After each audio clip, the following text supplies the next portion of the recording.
Welcome to I'm Telling HR, the go-to podcast for ambitious HR professionals who are looking to shake up the status quo, make a real impact, and fast-track their careers. This series is brought to you by Rippling. Today, we're thrilled to be joined by Leif Oldert, VP of HR at Clicklease, a fintech company based out of Salt Lake City, Utah.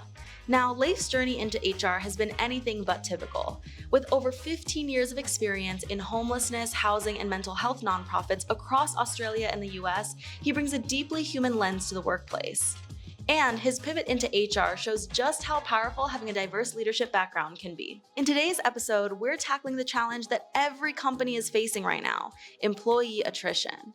Now, a recent Gallup poll found that 1 in 2 US workers are open to jumping ship. And while 42% of that turnover is preventable, the risk is higher than it's been in over a decade. So what can companies do to keep their top talent from walking out the door? Let's dive in. What are the costs of attrition?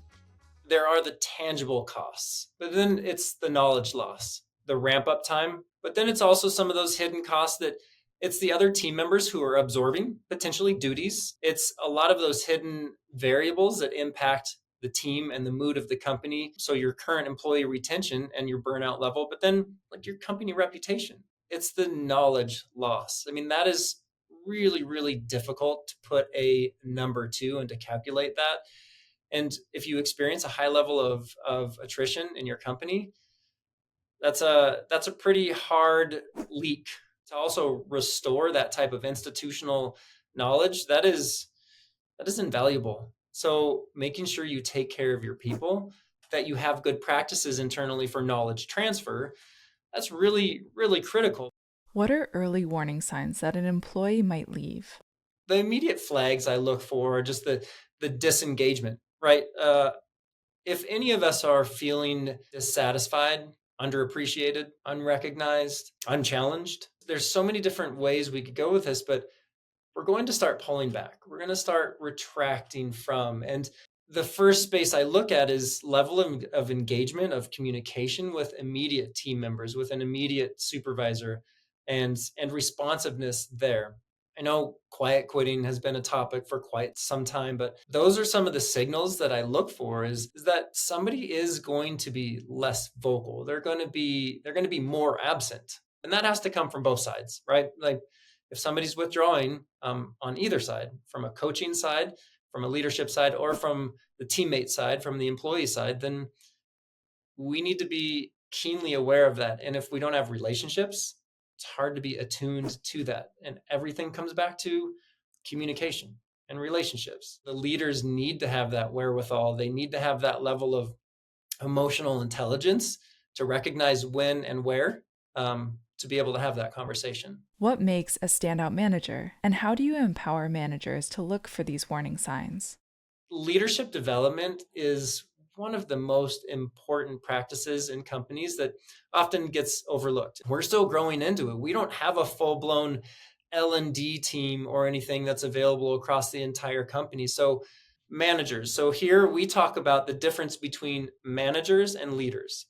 We constantly are espousing our culture of coaching. So that is one of our first pieces and this is welcoming everybody to the company during new hire orientation. We talk about our philosophy and our leadership philosophy and our communication philosophy. So it starts there, but then we still have to grow into reinforcing that through management, welcome to management training, and then leadership development, supporting our leaders with coaching modules, performance management tools that we're able to apply and provide the type of consistency that I was talking about, where employees across the company, they're able to share in a similar experience across the company, rather than maybe it being the Wild West in one department and another department having standardized practices, but it's bringing that all into a uniform, standardized practice where then we can do a better job of supporting the leaders themselves because we're able to collect information, right? If they're doing a good job of capturing one-on-ones or performance management and they have coaching issues, they know they can then come to us for consulting meetings or maybe some type of organizational effectiveness and development intervention where we might need to do some type of an exercise with an entire department or just a small group of leaders and help them upskill with emotional intelligence, coaching, de-escalation, navigating difficult conversations, everybody's favorite. There's a lot. And I always like to be fully transparent. There's a lot of room for us to continue improving. I think that's one of the nice things about providing a space like this for HR leaders is not having to pretend that we're perfect. This is an iterative process. So just continuing to build it out and be honest with each other and say, yeah, it's imperfect, but we'll keep going on that 1%. We'll keep improving and improving. How can you enhance onboarding to support retention? You only get one chance to make that first impression, right? There's several first impressions along the, if we want to call it the talent pipeline, from application to our initial responses. But then, of course, we're talking about new hire orientation or welcoming somebody to the company on their first day. And this is a fun story to share because back in the day before HR existed here, the new hire orientation was sitting down and reading the entire employee handbook, which I believe at the time was 46 pages. We've made it a lot more fun by making it as engaging as possible. We welcome our new hires. We get to know each other. We make it very relationship focused, but then we jump into the history of our company, where we've come from, where we're headed, and we try to set people up for success by informing them, sharing with them our story, the context, the culture that they're coming into, the tools that we use, all those, the things that most of your listeners are going to be familiar with about the fundamentals. But then something we've done that's really fun is we've gamified the afternoons and making sure that everybody's set up for success on day 2. Technology is working, that their logins are there, but also that they know how to navigate the tools that we all use as an entire company. So we've gamified. We play, if you want to call it, some digital scavenger hunts where people need to find specific things in Rippling, or how to do this in Rippling, how to find specific information in the knowledge base. And there's little games that come up unexpectedly during our presentation, and it's a race, and there's prizes that people can win. And it's just making it hands-on, right? There's muscle memory there where people are accessing the knowledge base. They're accessing different areas in Rippling. They're getting to know different tools that they'll use every day across their job. Well, let's look at how are we providing balance when we welcome. How do we communicate at the beginning? How are we plugging them into the company? Most individuals' experience at the company is primarily impacted by their immediate supervisor.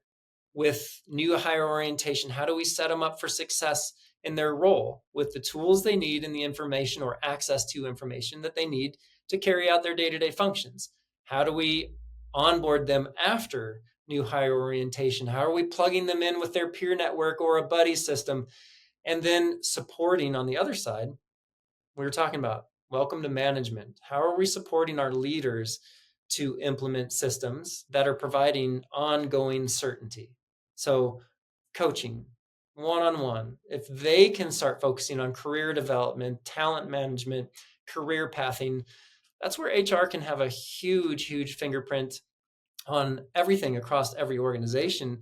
Let's make sure that leaders and team members are experiencing from both sides certainty. And what I mean by certainty is certainty of expectations.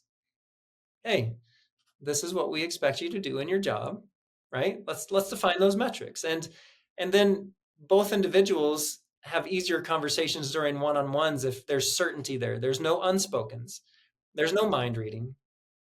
Let's remove that. And there's enough difficulty with between us as humans. We all carry our unique communication styles.